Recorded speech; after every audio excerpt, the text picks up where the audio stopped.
Hello बच्चों, आज हम बात करने वाले हैं वैद्युत द्विध्रुव के कारण अक्षीय स्थिति में वैद्युत विभव की। तो पिछले वीडियो में हमने वैद्युत क्षेत्र की तीव्रता ज्ञात की थी अक्षीय स्थिति में। आज हम वैद्युत विभव ज्ञात करने वाले हैं। तो वैद्युत क्षेत्र और वैद्युत विभव में क्या अंतर है इसके बारे में बात कर लेते हैं। देखिए, वैद्युत विभव जो होता है एक अदिश राशि होती है, लेकिन वैद्युत क्षेत्र एक सदिश राशि होती है। तो हम जानेंगे कि इसमें अदिश और सदिश के कारण इसमें क्या अंतर, दोनों डेरिवेशन में क्या अंतर है, इसके बारे में हम इस डेरिवेशन में ही आगे जानेंगे। तो सबसे पहले हम लिखेंगे कि माना है कि एक वैद्युत द्विध्रुव AB है जिस पर प्लस Q आवेश और माइनस Q आवेश उपस्थित है। अब इनके बीच की दूरी 2L है।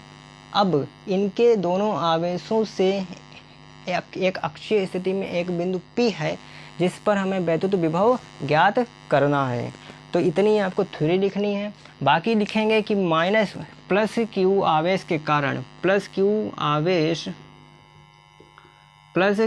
आवेश से बिंदु P तक की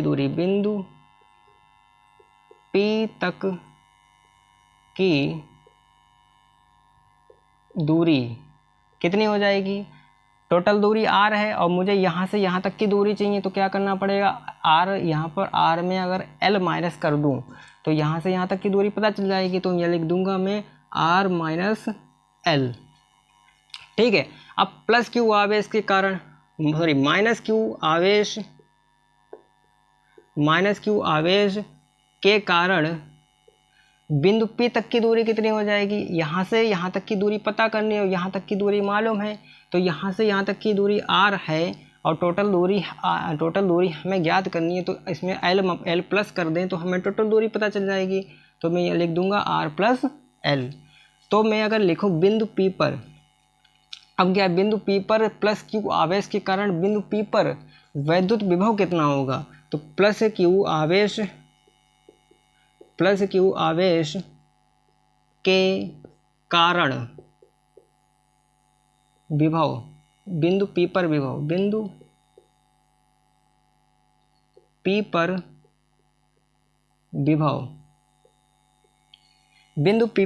कितना हो जाएगा। मुझे इस पर ज्ञात करना है, तो क्या करना पड़ेगा, यहाँ पर B1 क्या हो जाएगा, K1/4 पाई एप्सिलॉन नॉट लिख दीजिए या फिर K लिख दीजिए, KQ लिख दीजिए, एक ही बात है। तो KQ अपॉन प्लस Q आवेश के कारण कितना हमने r माइनस l दूरी है, तो यहाँ पर लिखेंगे r माइनस l। इसको समीकरण 1 बना लेंगे। फिर माइनस Q आवेश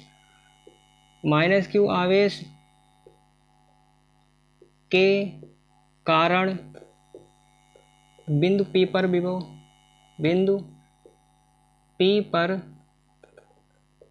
विभव कितना हो जाएगा। यहाँ पर लिखेंगे V2 बराबर 1/4 पाई एप्सिलॉन नॉट, या आप लिख दीजिए KQ लिख दीजिए, तो एक ही बात है, KQ अपॉन यहाँ पर माइनस Q आवेश के कारण दूरी r प्लस l है, तो यहाँ पर लिख देंगे r प्लस l।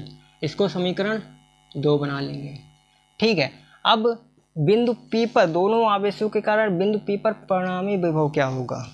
अब इसमें से एक चीज़ और आप नोट कर लीजिए। देखिए, जब हम वैद्युत क्षेत्र लिखते हैं तो क्या करते हैं, हम यहाँ पर कोई चिन्ह का प्रयोग नहीं करते हैं, लेकिन जब हम विभव लिखेंगे तब यहाँ पर माइनस चिन्ह का प्रयोग करेंगे। क्यों करेंगे, क्योंकि विभव क्या है, अदिश राशि है और वैद्युत क्षेत्र एक सदिश राशि है। अब सदिश राशि के पास दिशा होती है और माइनस चिन्ह क्या करता है, दिशा को दिखाता है, लेकिन वैद्युत आदिश राशि होती है, इसके पास दिशा नहीं होती। तो यहाँ पर माइनस चिन्ह जो लगा हुआ है ये दिशा को नहीं दिखा रहा है। वहाँ पर वैद्युत क्षेत्र में अगर हम लगाते हैं तो दिशा को दिखाएगा, नहीं लगाते तो इसका कोई मतलब नहीं है। यानी लगाने का मतलब भी कोई नहीं है और ना लगाने का मतलब भी कोई नहीं है। अगर आप लगाते हो तो एग्जामिनर क्या समझेगा कि आप दिशा को दिखा रहे हैं, इससे ज़्यादा उसमें कुछ काम नहीं होता है। लेकिन यहाँ पर आपको चिन्ह जो है लगाना ही लगाना है और माइनस Q आवेश के कारण ही लगाना है, क्योंकि यहाँ पर अदिश राशि विभव अदिश राशि है इसीलिए। ठीक है। तो मैं अगर लिखूं बिंदु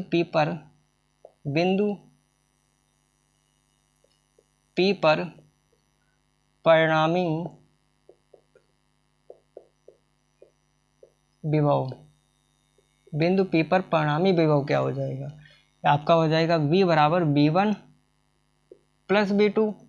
ये वाली समीकरण और ये वाली समीकरण दोनों को आप जोड़ देंगे, तो यहाँ पर लिखूंगा समीकरण 1 व 2 से, तो क्या हो जाएगा आपका V बराबर KQ अपॉन R, और ये वाली समीकरण लिखना है तो R माइनस L।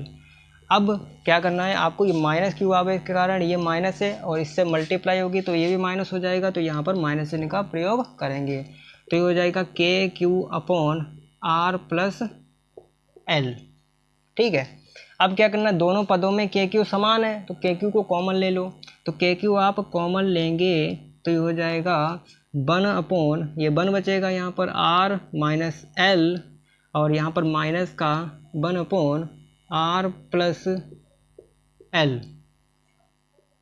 ठीक है, अब क्या करना है, इसकी मल्टीप्लाई तिरछी कर दीजिए, तो यहाँ पर तिरछी मल्टीप्लाई करेंगे तो R प्लस L, और इसकी मल्टीप्लाई इधर से होगी तो माइनस R माइनस L। ठीक है, अपॉन इसकी आपस में मल्टीप्लाई होगी तो ये R square plus L square हो जाएगा। ठीक है, और ये आपका KQ चल रहा है यहाँ पर। ठीक है, अब क्या करना, ये माइनस चिन्ह है, इसकी मल्टीप्लाई इस चिन्ह के साथ कर दीजिए ब्रैकेट के अंदर, तो यहाँ पर हो जाएगा R प्लस L और यहाँ पर minus R plus L upon R square plus L square. ठीक है, अब क्या करना, R से R कट जाएगा और R L और L जुड़ जाएगा, 2L हो जाएगा, और यहाँ पर चल रहा है आपका KQ बराबर। अब देखिए R जो है बहुत बड़ा है A की तुलना में, L देखिए छोटा सा है, R जो है बहुत बड़ा है, तो यहाँ पर से मैं लिखूँगा कि R जो है बहुत बड़ा है और L जो है बहुत छोटा है, R ग्रेटर देन L।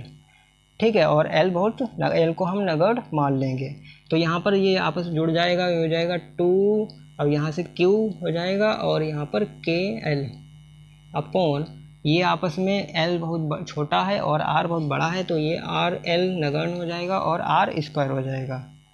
ठीक है, अब क्या है कि 2QL जो है ये P के बराबर होता है, P बराबर होता है 2QL, तो यहाँ पर लिख देंगे K और P बचेगा यहाँ पर Q, इतने जगह पर P लिख देंगे और यहाँ पर हो जाएगा R स्क्वायर, कि K बराबर होता है 1/4 पाई एप्सिलॉन नॉट। यहाँ पर जो मान आप रखेंगे तो हो जाएगा 1/4 पाई एप्सिलॉन नॉट और P अपॉन R स्क्वायर। तो इस तरह से ये डेरिवेशन कंप्लीट हो गया। तो उम्मीद है आपको ये डेरिवेशन समझ में आया है। कहीं ये डेरिवेशन समझ में आया है तो ज़्यादा कुछ नहीं, आप 5 लोगों को ये वीडियो शेयर कीजिए और आप अगर चैनल पर नए हैं तो चैनल को सब्सक्राइब कीजिए। तो मिलते हैं नेक्स्ट वीडियो में, तब तक के लिए थैंक यू।